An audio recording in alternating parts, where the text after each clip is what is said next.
genda musolo mukwate waggulu munsasi mubatasula omusolo munninyize bulungi munninyize batasula omusolo nze mbasasudde omusolo uniform gye mwabala nze ngisasula munninyize munninyize bulungi nkisiganye tagajjawo kubanga nze mbasasula omusolo. So oli ku Yugi Update TV kwasinzira banga otuwuliriza gwe natana tuyinga kunkutegeeza nti kirira wansi waliwo ekigambo subscribe kikoneko ojja kuba ng'osobola bulungi nnyo otuyingako gwe mukwano gwange ali yampuliriza abali emitala w'amayanja abali Qatar, Oman, Dubai, Saudi Arabia, abali mu South Africa, abali Canada, US, UK mwena mbatumiddeko nnyo nammwe abali Asia mukola kyamaanyi nnyo okwekuumira ku mayengo gano. Ngenda maaso n'okwebaza mu mwena bajja mu comment section ne muteekayo endowooza zammwe ne musobola okutangaza ku ggwanga ku ki ky'omanyi na ku ki ekigenda mu maaso.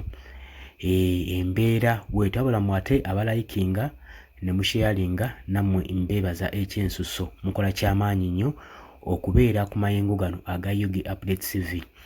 Embeera bw'eti wegenda mu maaso mu ggwanga nkuleetedde akatambi ako okubanga mbaako n'ebyenkujjukiza nti embeera eyo gy'olabye ebyo byali mu ggwanga lyattu Uganda, naye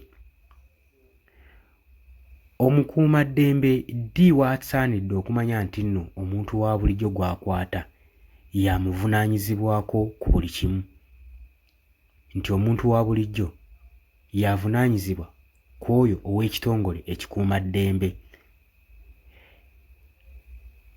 Ndowooza gavumenti yandibadde eteekawo seminars ezigenda mu maaso n'okuluŋŋamya ebitongole bino ebikuumaddembe okumanya bakama baayo.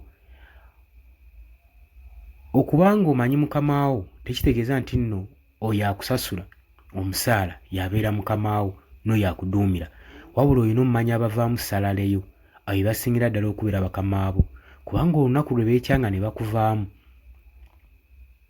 kitegeeza nti nno buli kimu kijja kuba kijulidde.